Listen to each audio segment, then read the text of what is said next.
Les lieux les plus saints, les plus illustres de Dinguiraye, c'est la mosquée de Dinguiraye. Cette mosquée de Dinguiraye, dans un premier temps, vous avez cet arbre-là qu'on appelle le lengué. C'est au bas de ce lengué que l'Hadj Omar Tall est venu s'installer et il a fait ce qu'on appelle son madrasa, c'est-à-dire l'école coranique. Il a rassemblé tout le monde pour essayer de les enseigner l'école coranique et la religion musulmane. Et au fur et à mesure qu'il restait, il a trouvé nécessaire de s'installer beaucoup plus fort en construisant la mosquée. Elle était dans un premier temps en paille. Si vous me voyez sur le calendrier ici, la première mosquée en paille, c'est ça. Elle est de 1848. De là, on a évolué, parce que chaque saison, il faut remplacer la paille, les bambous et puis les bois. On est revenu vers 1914. On a pensé à pérenniser la mosquée. Et qu'est-ce que c'est que pérenniser? C'est de la mettre en dur. En dur, on a essayé de la faire d'abord en rectangulaire, comme toutes les autres mosquées. Mais les parents ont refusé. Ils ont dit que nous voulons voir cette mosquée en dôme et ressemblant à la paille. C'est ainsi qu'un enfant de Dinguiraye, El Hadj Mamadou Sissoko, qui a fait l'architecture que vous voyez ici aujourd'hui actuellement, et qui a été reprise par deux Marocains. Ils sont venus, ils se sont installés, ils ont construit la mosquée avec l'aide des villageois qui sont ici. C'est ainsi que vous trouvez la mosquée de Dinguiraye ici. Mais cette mosquée, la vraie mosquée de Dinguiraye, elle est à l'intérieur, elle n'a pas été détruite. La main de l'Hadj Omar Tall, la patte que l'Hadj Omar Tall a laissée est là. La vraie mosquée est dedans.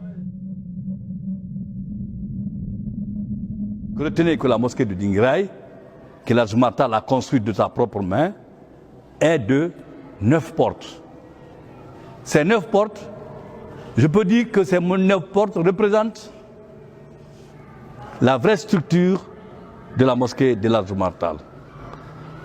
Vous voyez le carré que vous avez là, ça c'est le mur de l'Hadj Omar Tall. Et cette dôme que vous voyez ici, c'est tout simplement pour protéger la mosquée. La vraie mosquée de l'Hadj Omar Tall, c'est ce que vous voyez ici. Elle est limitée par la bande verte, verdâtre que vous voyez là. C'est ça le vrai mur de la mosquée de l'Hadj Omar Tall. Cette mosquée n'a pas été altérée, elle n'a subi aucune modification. Et c'est ça la place avec les dimensions. Quand El Hadj Omar Tall est venu, dans un premier temps, il est venu du Sénégal. Hein.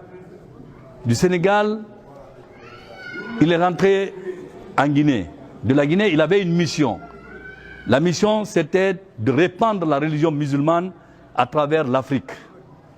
Mais que dans son rêve, on lui aurait dit que quelque part, entre la Haute-Guinée et la Moyenne-Guinée, il y a un territoire qu'on appelle Dinguira. Dinguira, ça veut dire le parc. Et ce parc, c'est un parc d'animaux sauvages. Là où nous sommes, il n'y avait que des animaux sauvages ici. Et on appelait ici Dinguira, le parc des animaux sauvages. Alors quand il est venu de l'Est, El Hadj Omar Tall est allé voir Tamba Boukari afin de vouloir s'installer ici parce qu'il a trouvé que c'était là, dans la révélation, que c'était ici. Et au fur et à mesure, puisqu'il est venu pour la djihad islamique, la guerre sainte, il va sans dire qu'il va se préparer. De l'autre côté, à chaque fois qu'il voyait des armes blanches, il en achetait. Et quand il s'est suffisamment préparé, il a demandé au revoir à Dinguiraye. C'est là seulement où El Hadj Omar a séjourné pendant 7 ans. Ici. Et il a pris le chemin pour aller vers encore l'Est, dans l'expansion, dans l'esprit de l'expansion de la religion musulmane. Puisque la population de Dinguiraye est constituée de 3 grands éléments, les Toucouleurs, les Peuls et les Malinké, tout en essayant de préserver la paix, il a mis dans chacun des groupes les 3 ethnies. Quand vous voulez vous quereller tout de suite, et qu'il se trouve que c'est le groupe de Irla qui va essayer de quereller le groupe de Toro, et qui se trouve dans Toro, moi j'ai ma cousine qui est là-bas, j'ai ma tante qui est mariée de l'autre côté, j'ai mon oncle de l'autre côté, je vais m'arrêter de faire la guerre, parce que je ne peux pas faire la guerre contre mes cousins, ou contre mon oncle, ou contre ma tante. Il a fait ça, c'est une façon de dominer les passions.